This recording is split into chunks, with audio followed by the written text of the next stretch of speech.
আপনি কি জানেন 2026 সালে মাত্র 2টি দিন রয়েছে যেদিন মা বিপত্তারিণীর ব্রত পালন করলে ভক্তদের বিশ্বাস অনুযায়ী জীবনে বড় বড় বিপদ থেকে রক্ষা পাওয়ার আশীর্বাদ প্রার্থনা করা হয়। কিন্তু সমস্যা হলো অনেকেই ভুল তারিখে ব্রত পালন করেন, আবার অনেকেই পুজোর নিয়ম না জেনেই পুজো করেন, ফলে নিজের অজান্তে গুরুত্বপূর্ণ কিছু নিয়ম বাদ পড়ে যায়। আজকের ভিডিওতে আমি আপনাদের জানাবো 2026 সালের সঠিক তারিখ, শুভ সময়, পুজোর সমস্ত উপকরণ, বাড়িতে কিভাবে সহজ নিয়মে পুজো করবেন, কোন মন্ত্র বলবেন, উপবাসের নিয়ম এবং এমন কিছু বিধিনিষেধ যেগুলি অনেকেই জানেন না। ভিডিওটি শেষ পর্যন্ত দেখুন, কারণ শেষের অংশে আমি এমন কিছু গুরুত্বপূর্ণ বিষয় বলবো যা অনেকেই ভুল করে বসেন। ভিডিওটি শুরু করার আগে মা বিপত্তারিণীর আশীর্বাদ কামনা করে কমেন্টে লিখুন জয় মা বিপত্তারিণী। বন্ধুরা, মা বিপত্তারিণী হলেন দেবী দুর্গার এক বিশেষ রূপ। বাংলার ঘরে ঘরে বহু বছর ধরে এই ব্রত পালন করে আসছে।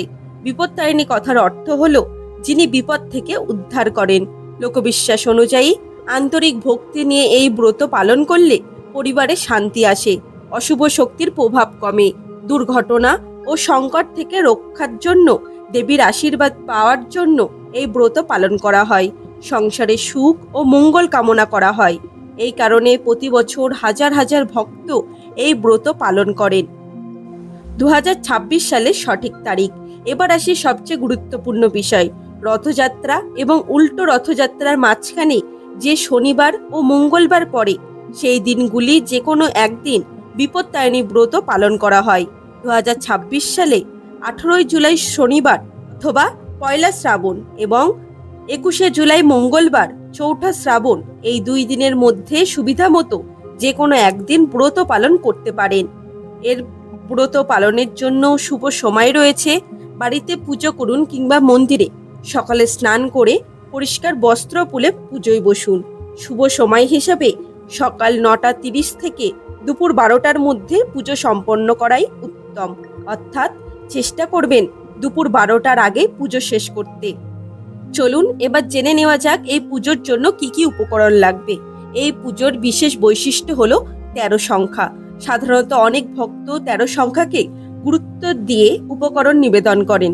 প্রয়োজনে হবে ঘট, অম্রপল্লব, শীষযুক্ত ডাব, ধূপ, প্রদীপ, সিঁদুর, ফুল, দূর্বা, বেলপাতা, লাল কাপড়, 13 গিট দেওয়ার লাল ডোর, 13টি দূর্বা, 13টি পান, 13টি সুপারি, 13 রকমের ফল, 13টি ফুল, 13টি লুচি, 13 রকমের মিষ্টি বা স্থানীয় প্রচলিত ভোগ। যা সম্ভব হয় ভক্তি সহকারে নিবেদন করুন। মনে রাখবেন, ভক্তি পুজোয় সবচেয়ে বড় উপকরণ। যাদের পক্ষে 13 রকম ফল দেওয়া, 13 রকম মিষ্টি দেওয়া সম্ভব না, তারা যথা সামর্থ্য ঠাকুরের কাছে নিবেদন করার চেষ্টা করুন। বন্ধুরা, বাড়িতে পুজো করার সহজ নিয়ম। এবার আসি বাড়িতে পুজো করার সহজ পদ্ধতিতে।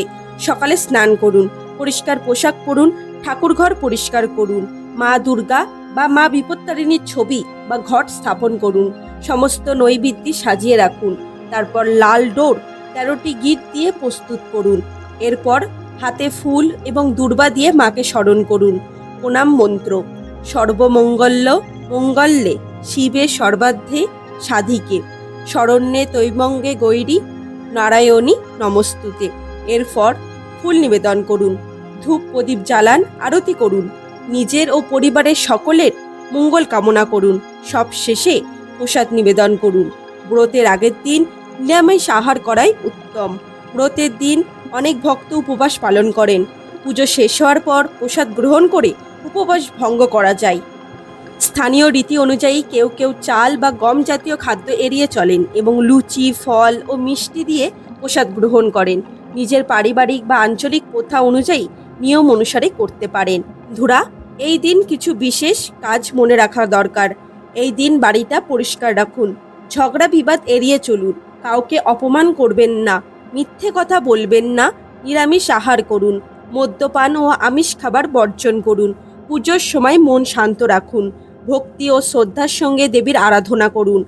অনেক পরিবারে আরও কিছু আঞ্চলিক নিয়ম প্রচলন রয়েছে, যেমন নির্দিষ্ট কিছু খাদ্য এড়িয়ে চলা বা বিশেষ আচরণ পালন করা। এগুলি আঞ্চলিক ও পারিবারিক রীতিভেদে ভিন্ন হতে পারে। বন্ধুরা, মা বিপত্তারিণী ব্রত কেবল একটি আচার নয়, এটি বিশ্বাস, ভক্তি ও পরিবারের মঙ্গল কামনার একটি সুন্দর ঐতিহ্য। ভক্তি ভরে এই ব্রত পালন করলে মনের শান্তি ও দেবীর আশীর্বাদ লাভের প্রার্থনা করা যায়।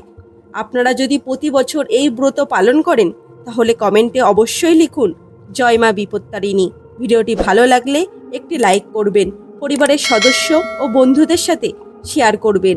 এমন ধর্মীয় ও পুজোর সঠিক তথ্য পেতে চ্যানেলটিকে সাবস্ক্রাইব করে পাশে থাকা বেল আইকন অন করে রাখবেন। আমি খুব শীঘ্রই আবার একটি নতুন ভিডিও নিয়ে হাজির হব। ততদিন ভালো থাকুন, সুস্থ থাকুন। ধন্যবাদ।